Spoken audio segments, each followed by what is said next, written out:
welcome back to your Feel Good Breakfast Show. It's a beautiful day to have a beautiful day, and I'm going to inspire you in just a little bit, give you an offering of motivation as we get into the goodness of this story. Now, this Mandela Month, we definitely want to bring you a story that captures hearts across Mzansi. And when this man in particular, Mr. Johan Kotze's friend, couldn't attend the Springboks versus the Barbarians match in Cape Town that happened last weekend, he did something most people I don't think would. Now, he gave his spare ticket to a homeless man named Luigi, turning a simple rugby game into an unforgettable night of dignity and joy, but most importantly of connection. And I think it definitely sounds true about Ubuntu. I am because you are. From standing under a bridge to standing in the stadium, Luigi's love for the Boks and of course Johan's act of generosity remind us what it really means to see somebody and show up for them. So please help me in giving our Mandela Monday hero a round of applause. It's Johan Kotze.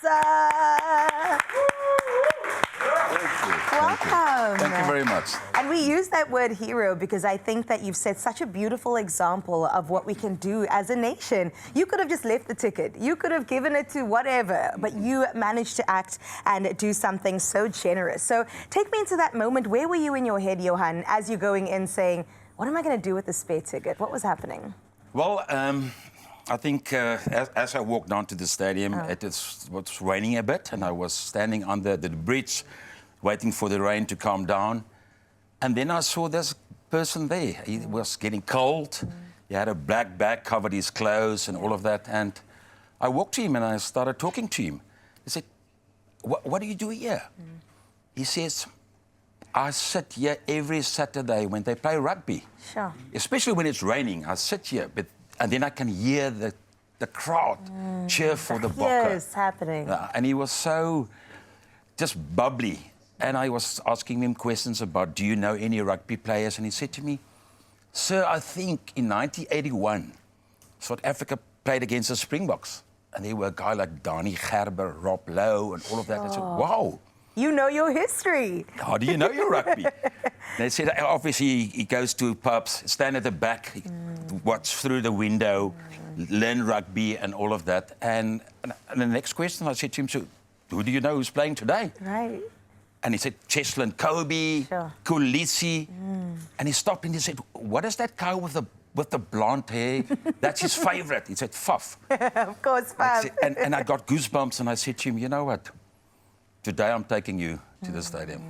Yeah, so and what was his reaction when you said, come with me, we're going in? It was just tears. Yeah. I think I had more tears than him. But it was an emotional moment there. Yeah. Absolutely. And a moment of connection, because probably for the first time that day, somebody, paid attention and actually saw him as a person, as a human.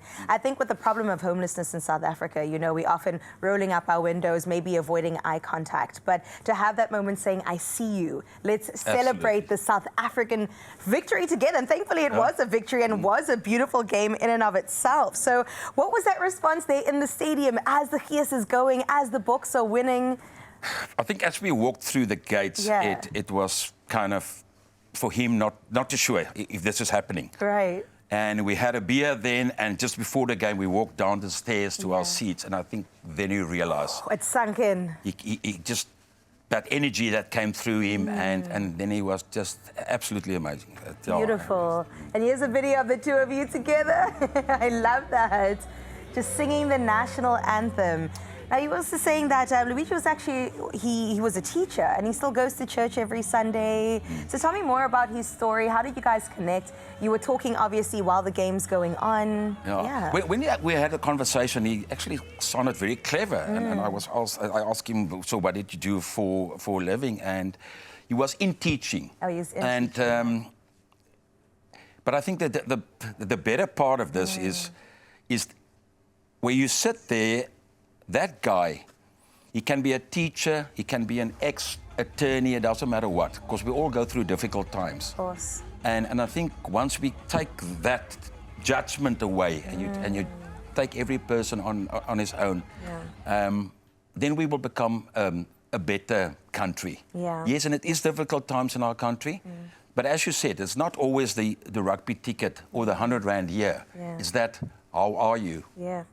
I'll see you. Have a good day. That's what we do. And that's where we make the changes. Absolutely. It's that dignity that that we spoke about a bit earlier. So what did this mean to you? Yeah. For me is, I thank the Lord that he blessed me with a giving heart. Yeah. And as I said, you don't have to go big out there. And today, I'm not a hero. He's the hero out there. Sure. And I want to encourage everyone, especially now in the Mandela Month, to make a difference. As I said, just say hello. You don't have to give 100 rand or whatever it is. Look at that person's eyes and make a difference. And as Mandela said, sport will bring us together. And I think a guy like Rassie Erasmus obviously took it to a next level. Right. And used the opportunity to get a smile on people's face, create hope.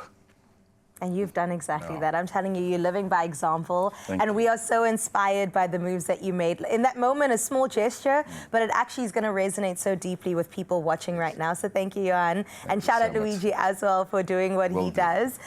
We wish him all the best, and definitely we'll hopefully see more progress and success happen on his side too. And then we won. The Springboks won at the end of the day. So that was the cherry on top of the cake. Yeah, well, obviously when you saw the video, just when he sang the national anthem, yeah. And he knew the words. I was, wow, this is a homeless guy, and he wants to live. Yeah. He's part of South Africa. Come on. That was amazing. And you are part of South Africa. Absolutely. This is the country Mandela hoped for. And in this Mandela month, I think we can all take a page out of your book. So thank you, sir, thank you for the so beautiful much. work that you did. And we definitely hope that it's inspired you to take that small step and make a difference in somebody's life today.